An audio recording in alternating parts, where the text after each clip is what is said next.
আসসালামু আলাইকুম। কেমন আছেন আপনারা সবাই? আমি তো আলহামদুলিল্লাহ ভালোই আছি। তো আজকে আরেকটি নতুন ব্লগ নিয়ে চলে আসলাম শান্তা ডেইলি লাইফ থেকে। আজকে সকালে নাস্তায় খেয়েছিলাম ব্রেড, চা আর ছিল বুটের হালুয়া। সকালের নাস্তা শেষ করে মাছ ভিজিয়ে রেখেছিলাম, সেগুলা পরিষ্কার করে নিচ্ছিলাম। এটা শিং মাছ ছিল। কেচি দিয়ে এটা পরিষ্কার করে নিচ্ছিলাম। এখানে মাছ ধুয়ে পরিষ্কার করে নিয়েছি আর এইখানে আছে আলু। শিং মাছ দিয়ে ঝোল হবে। কয়টা আলু দিব। আর এইখানে মশলা কষানো হচ্ছে।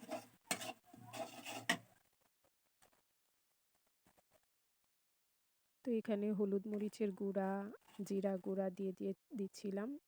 তারপর মশলাটা ভালো করে কষায় নিব। কষায়া মাছগুলা দিয়ে দিব, শিং মাছ আর আলু।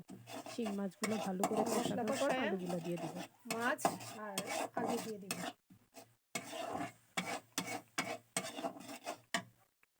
মশলা কষানো হয়ে গেছে, এখন মাছ দিয়ে দিব। মাছ দিয়ে একটু নাড়াচাড়া দিয়ে মাছগুলো কষানোর পরে আলু আর ঝোল দিয়ে দেব।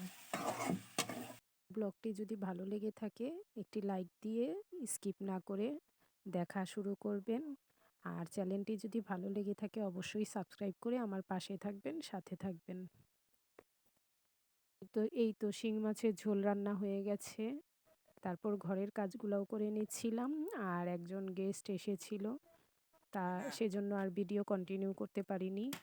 এই তো গেস্ট এসেছিল, গিফট দিয়ে গেল কিছু, জিসানকে চকলেট আর একটা আমাকে দিয়েছিল এটা বডি ওয়াশ আর কিছু চকলেট চিপস এগুলো এনেছিল। এখানে একটা আছে বডি ওয়াশ আর এখানে আছে কিছু চকলেট। বাসায় গেস্ট আসছিল, সে নিয়ে আসছে। আর এখানে আছে কিছু চিপস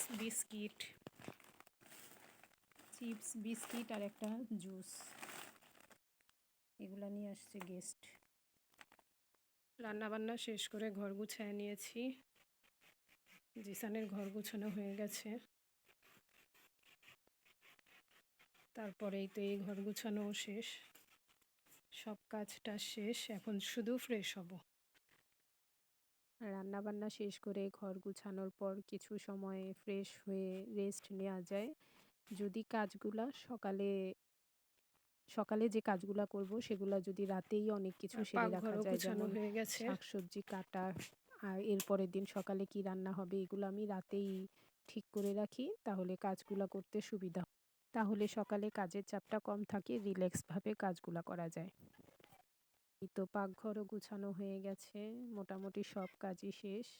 এখন বাজে বেলা 11টার, সকাল 11টার মধ্যে আমার সব কাজ শেষ হয়ে গেছে। আর এই তো এখানে একটা হুক এনেছিল, স্টিকার হুক, এগুলা খুব হালকা হয়, এটার মধ্যে আমি রাখবো তসবি, ঝুলায় রাখবো, তাহলে তসবি যখন তখন হাতের কাছেই পাওয়া যাবে। তো ছেলে এটা লাগায় নিচ্ছিল, কিভাবে লাগাবে ওর আব্বু দেখায় দিচ্ছিল, তারপর ছেলে এটা লাগায় নিয়েছে। এখন তসবি রাখ। হয়েছে।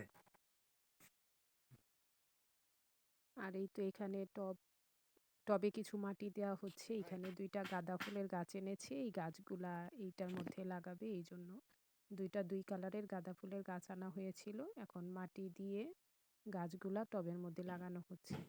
ছেলে আর ছেলের বাবা মিলেই গাছগুলা লাগাচ্ছে। একটা টবে গাছ লাগানো হয়ে গেছে। এই তো আমি পানি দিচ্ছিলাম গাছগুলোর মধ্যে, একটু একটু করে পানি দিতে হচ্ছিল। একটা টবে গাছ লাগানো হয়ে গেছে, এখন আরেকটা টব রেডি করা হবে আরেকটা গাছ লাগানোর জন্য। আর শীতের দিনে তো ফুল ফুটে, খুব সুন্দর সুন্দর ফুল হয়। কয়েকদিন আগেই জিসানের আব্বুকে বলেছিলাম যাতে কয়েকটা ফুল গাছ এনে লাগায়, তো বলাতেই সে নিয়ে আসছে। এখন সেই গাছগুলা লাগায় দিচ্ছে টবের মধ্যে। আমি মাটি ধরতে খুব ভয় পাই, মাটির মধ্যে অনেক সময় পোকা টোকা থাকে, বড় বড় পোকা থাকে, এই জন্য আমি আর লাগাইনি, তার বাবাই গাছগুলা লাগিয়ে দিচ্ছিল।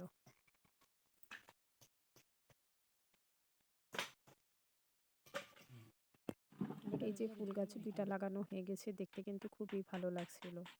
এখন দেখা যাক ফুল কেমন ধরে, কারণ শীত তো শেষ পর্যায়ে, এখন ফুল হবে কি না সেটাই দেখার বিষয়।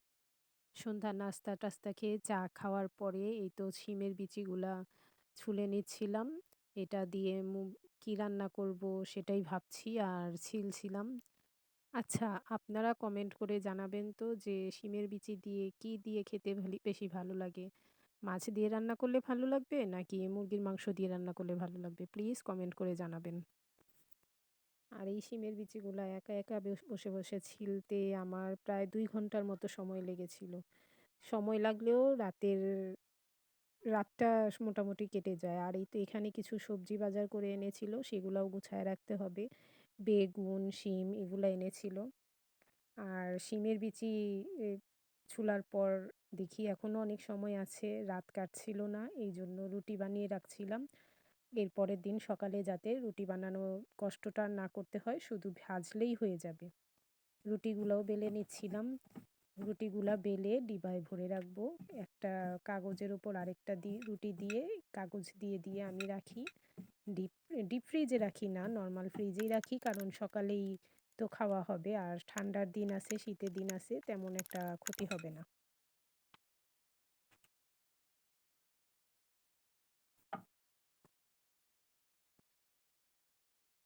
এই তো একটা, একটা করে রুটি দিয়ে দিচ্ছি আর কাগজ দিয়ে দিচ্ছি। এভাবেই সবগুলা রুটি আমি ডিবায় ভরে রাখবো। আর রুটিগুলা ফ্রিজে রাখার পর পাকঘরে আরও কিছু কাজ ছিল, সেগুলোও সেরে নিয়েছি। সেরে নিয়ে এখন ছেলেকে পড়াবো। পড়ানোর ফাঁকে, ফাঁকে যে কাপড়গুলা ধোয়া হয়েছিল শুকানো হয়ে গেছে, সেগুলা ভাঁজ করে রেখে দিব। তাহলে আজকে রাতের মতো আমার সব কাজই কমপ্লিট হয়ে যাবে। এই তো কাপড়গুলা ভাঁজ করে নিয়েছি। এখন কাপড়গুলা ড্রয়ারে রেখে দিব। যার, যার ড্রয়ারে রেখে দিব। তো আজকের ভিডিওটি এখানেই শেষ করছি। আল্লাহ হাফেজ।